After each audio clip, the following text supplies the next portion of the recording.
The Spanish wildcard teams were all in the break, with Jetse Bol for Burgos BH, Xavier Mikel Asperan for Euskaltel Euskadi and Pau Mikel for Equipo Kern-Pharma.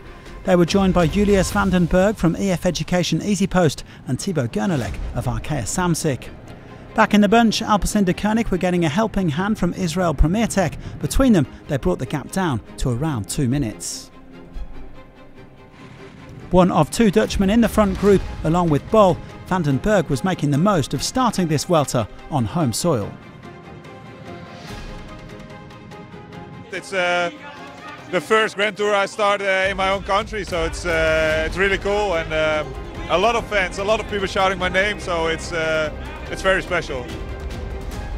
It was also a day of celebration for Mikel in the green colours of Kern-Pharma, the Spanish rider who made the breakaway at Liège-Bastogne-Liège back in April, turning 22 today.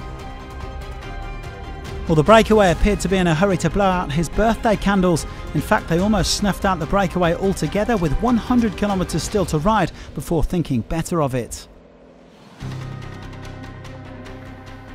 The pace really increasing though as they swept towards the day's only climb, just over 2 kilometres at 2.4% with a maximum of 2 KOM points available at the summits.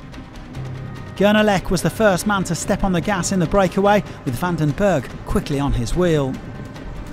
Well, those two riders would prove the strongest on the climb, and it was the Dutchman in pink who ended up securing the polka dot jersey. Just like at the Tour de France, where his teammate Magnus Kort took the first mountains jersey on home soil in Denmark, Van den Berg takes the first mountains jersey of the Vuelta on home soil in the Netherlands. It was soon game over for the breakaway though. They were swallowed up with almost 60 kilometres remaining. Luis Angel Mate then launched a solo attack. The Spaniard has promised to plant a tree for every kilometre he spends in the breakaway at this Vuelta, and he clocked up around 25 today.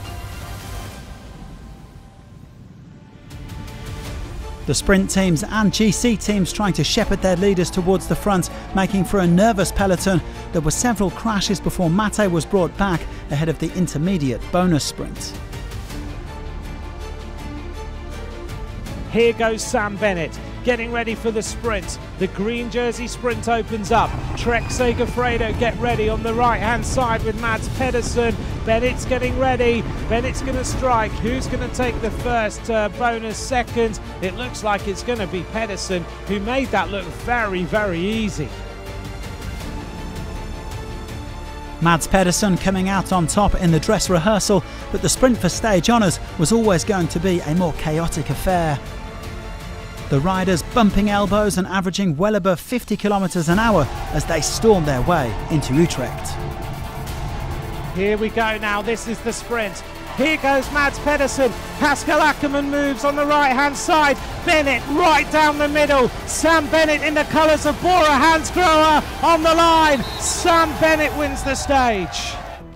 Back on a Grand Tour for the first time in almost 2 years, Sam Bennett has shown he's still got what it takes to win a top-level sprint.